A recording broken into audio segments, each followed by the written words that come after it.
把装水的瓶子倒扣在装泡沫的瓶子上，你会看到泡沫逆流而上的壮观景象。在瓶子上放张纸牌，再放个硬币，敲击纸牌，硬币就平稳地掉进杯子里了。把乒乓球放到吹风机上，即使倾斜45度，乒乓球悬空飞起来了。这就是有名的伯努利原理。妈呀！把装有水的瓶子倒扣在有泡沫的瓶子上，泡沫会逆流而上。瓶子上放张纸牌，再放枚硬币，弹走纸牌，硬币会自动掉到瓶子里。还有用吹风机吹乒乓球，斜着45度都不会掉落，真的这么神奇吗？我也来试试。开始之前，大家先来猜一下，认为是真的打66表情，认为是假的打黑脸表情，认为有真有假打微笑表情。Ready go！ 第一个实验，让泡沫逆流而上。首先准备2个瓶子，一个瓶子里面装了泡沫，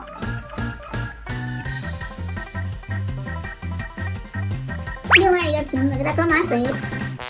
现在这2个瓶子都已经装好了，下面装个托盘，别让水洒了，把泡沫放在下面。接下来把有水的瓶子倒扣在泡沫上面。哇，泡沫真的在往上走哎，好快呀！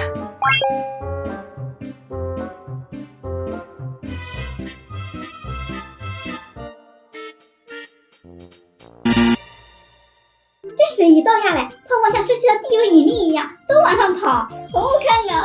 但是它只跑到了一半就停了，下面还有一半泡沫呢，那就算是成功了吧。接着第2个实验，弹走纸牌，硬币会自动掉到瓶子里。准备一个空瓶子，一张纸牌，一枚硬币。我们先来看一下啊，这个硬币从这个瓶口进去，绰绰有余啊。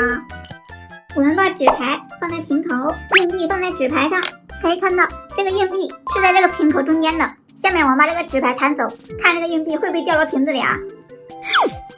没弹走，再来一下，这也没掉进去啊！再试一下，这纸牌和硬币一起出去了。再来从这边弹，转了一圈，也不行，我还是不信了。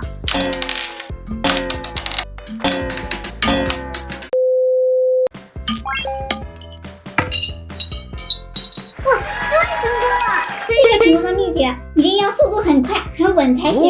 接着最后一个实验，吹风机把乒乓球吹起来，斜着45度也不会掉下去。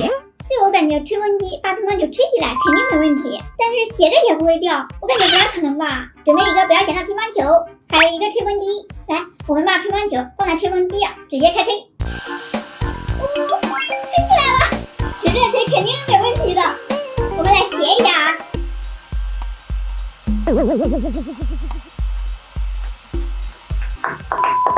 我才斜一点点就不稳定了，那我们加大风力再试一下啊！风力太大，直接吹出屏幕了。我站起来试一下啊！好，稳定了。我们斜一下，哎，这也行哎！